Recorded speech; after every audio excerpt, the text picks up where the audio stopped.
Bonjour à tous et bienvenue, une nouvelle vidéo sur une petite conférence de Se Loger de Meilleur Agent sur demain la reprise. On va voir les prix, la transaction, la demande et une analyse justement du marché immobilier. On va faire 3 vidéos sur cette partie en question. On est sur du septembre donc 2024, donc c'est récent. N'hésitez pas à lâcher votre pouce bleu, donc petit commentaire, pouce bleu, on partage. Merci encore pour vos messages motivants, ça fait extrêmement plaisir. Si vous avez des questions, dans les commentaires. On va commencer par la première partie, bilan 2024, donc le pire est derrière nous. Donc on se remémore aujourd'hui, 2024, on est sous les 800 000 transactions, ça l'avait déjà dit plusieurs fois, c'était même anticipé par la FNAIM, je vous renvoie à mes différentes vidéos. Aujourd'hui, donc on est juste ici, donc on est toujours sur des volumes en baisse. En aucun cas aujourd'hui, on est sur un changement de marché, sur une reprise, comme on peut aujourd'hui l'entendre sur différents aujourd'hui médias. En aucun cas, voire du moins les chiffres ne le prouvent pas. On est environ donc un peu moins de 800 000 transactions. On est plutôt sur une année qui est pas si mal que ça, on s'en d'accord. C'est une année qu'on a eue à peu près donc en 2012, je viens de vous dire, et même en amont. Voilà, ça reste une année qui est plutôt, je ne vais pas dire bonne, mais qui est moyenne. Voilà, qui est moyenne. Alors évidemment, si on met en perspective sur les années qui étaient délirantes de 2021, voilà, on a dépassé les 1 million de transactions. Bon, on est sur des marchés délirants. Mais je pense aujourd'hui un marché vers 900 000, à peu près un peu moins d'1 million de transactions, ça me semble un marché qui est bon. Donc il y a de la transaction, il y a du volume, voilà, il y en a quand même qui arrivent à vendre, donc c'est pas non plus la fin du monde comme je peux l'entendre. Ils anticipent donc un plus bas, là on va voir par la suite, à peu près vers 2025, à peu près printemps 2025, et puis par la suite, boum, le marché repartirait. On va voir ça également au cours du temps, comme d'habitude. Je vais étudier, moi je vous le dis de manière mensuelle, même si j'ai un peu moins de temps en ce moment, mais de manière mensuelle, la conjoncture aujourd'hui immobilière. N'hésitez pas à me dire dans les commentaires votre point de vue sur la situation. Donc un tournant après 3 ans de baisse de l'activité. Bon, comme vous l'avez vu, ça fait quand même 3 ans aujourd'hui qu'on a une baisse de volume par rapport au plus haut quasiment. Donc depuis mi-2021, on a fait 1 200 000 transactions. Bon, c'était du délire. Là, on vendait n'importe quoi, les prix mais faramineux. Enfin, moi, je me rappelle encore, c'était du délire. Et puis par la suite, on a fortement corrigé. Bon, principe d'un élastique. Lorsqu'on augmente, lorsqu'on tire l'élastique, on va revenir vers son point initial. Donc la forte correction depuis 3 ans. Donc là, bon nombre d'agences immobilières qui ont dégagé, surtout celles qui faisaient que la transaction qui était récente. Les clés en main, les trucs, les machins, boum, ça aussi, ça a dégagé. Bon, là, on voit ce qui reste, les plus résilients, mais après, comme d'habitude, ils vont revenir sur le marché. Ça dégage, ça revient, et ainsi de suite.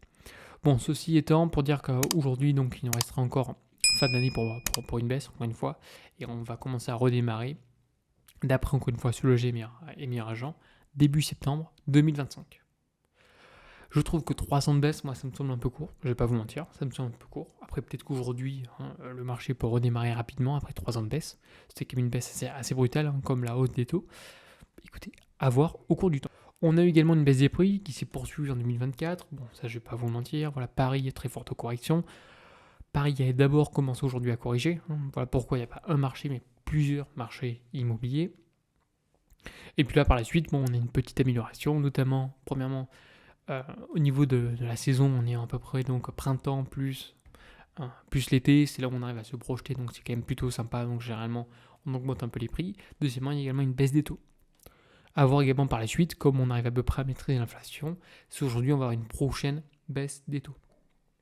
Comme on peut suivre également aujourd'hui en Europe, là il y a un chômage qui augmente, il y a aujourd'hui bon nombre d'industries qui vont potentiellement aujourd'hui fermer, comme par exemple Volkswagen. Bref, je vous montrerai quelques petites news. Bon, généralement on joue avec ça. Soit aujourd'hui on augmente les taux pour faire aujourd'hui donc baisser l'inflation. Lorsque l'inflation est maîtrisée, qu'on a du chômage qui arrive, on fait aujourd'hui baisser aujourd'hui les taux. Voilà, il y a toujours ce petit jeu entre guillemets.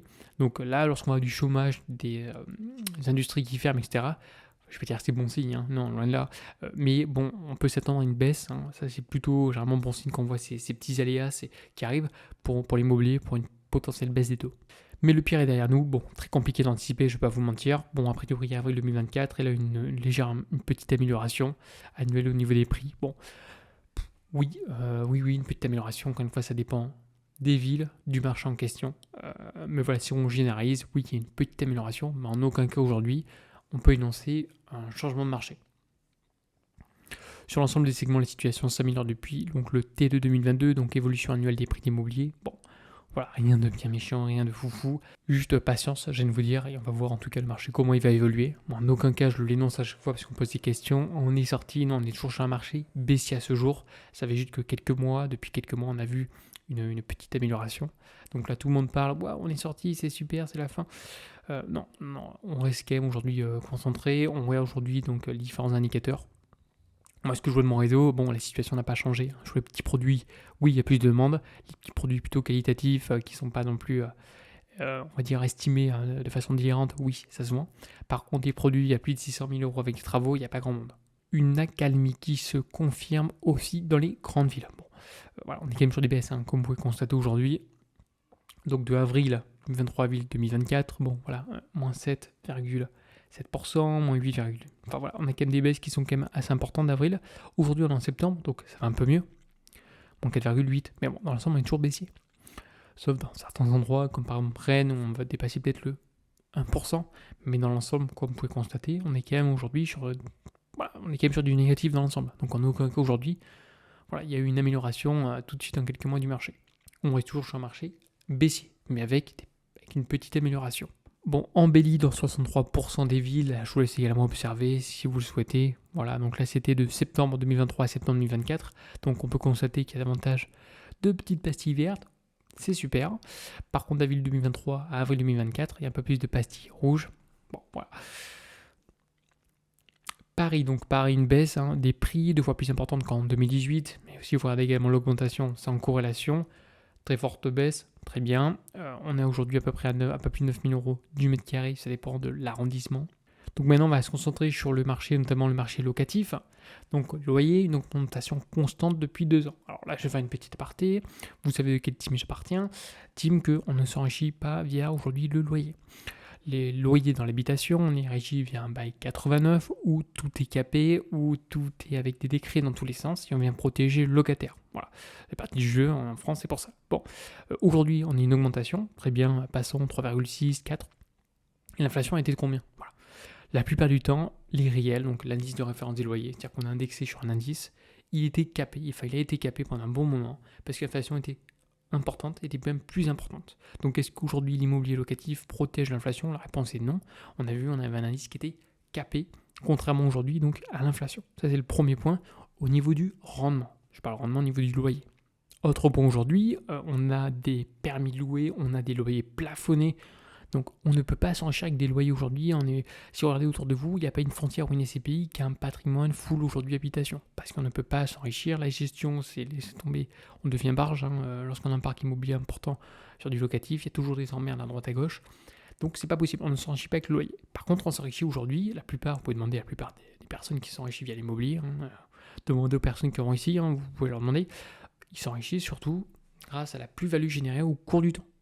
C'est-à-dire, j'achète un bien, c'est un exemple concret, 100, je le loue, il y a un delta, on espère tous que ce soit positif entre le prêt et le loyer. Là, on parle de cash flow positif, moi j'aime pas trop. Bon, en général, on est plutôt dans le négatif, qu'on soit très clair, parce qu'on va privilégier la localisation, c'est ce qui est le plus important. Le cash flow, on s'en fout un peu. Donc, on a un petit delta, tous les mois, on met peut-être 200 ou 300 balles de plus, passons, ok. En attendant, on a quand même un locataire qui contribue à hauteur de, j'invente, je sais pas, plus de 75% du loyer pour rembourser aujourd'hui notre crédit. Donc déjà, on a un locataire qui est dedans, qui rembourse notre crédit. Généralement, les prêts, moi, c'est 15 ou 20 ans. Ça dépend de l'inflation du truc du majeur, on va dire 25 ans. Bon, il rembourse tous les mois pendant une durée T.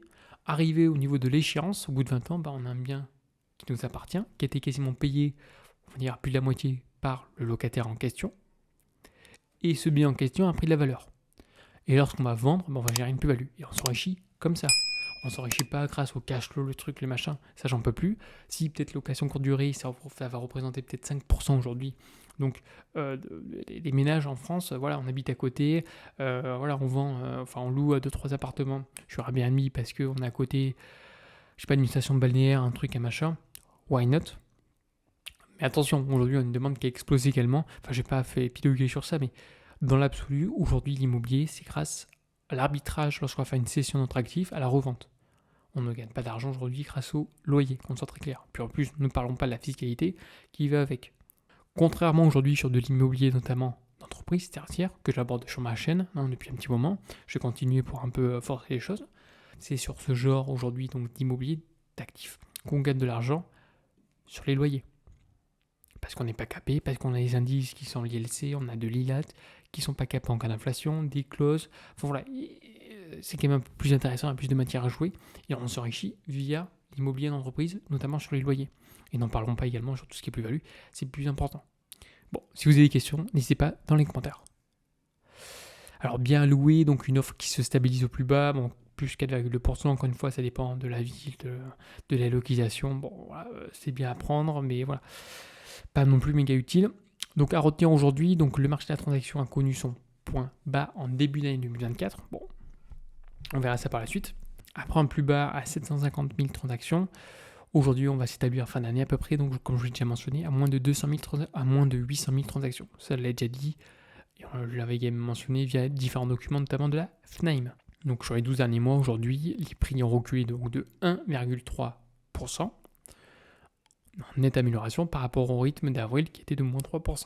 Bon, ceci étant, on est toujours aujourd'hui sur des prix qui chutent. En aucun cas, on est sur un changement de marché. Voilà, je ne vais pas le redire encore une fois. La tension locative reste forte, mais l'offre aujourd'hui se stabilise au plus bas. Dans tous les cas, aujourd'hui, on a toujours une tension locative. Donc, lorsque vous achetez un bien, même s'il est au prix, si vous n'avez pas fait une super affaire, l'important, c'est d'éviter la vacance locative. Donc, un bien placé, vous allez toujours trouver preneur aujourd'hui pour votre bien, tant qu'il est dans un état convenable, qu'il est décent, et que le prix est cohérent, le loyer est cohérent, vous allez toujours trouver aujourd'hui un locataire. Donc, pas d'inquiétude sur ça. On verra pour la prochaine fois la deuxième partie, donc une amélioration de quelle ampleur. Si vous avez des questions, surtout, n'hésitez pas. Merci pour vos petits messages, vos petits commentaires, vos likes, et je vous dis à une prochaine. Allez, bye bye.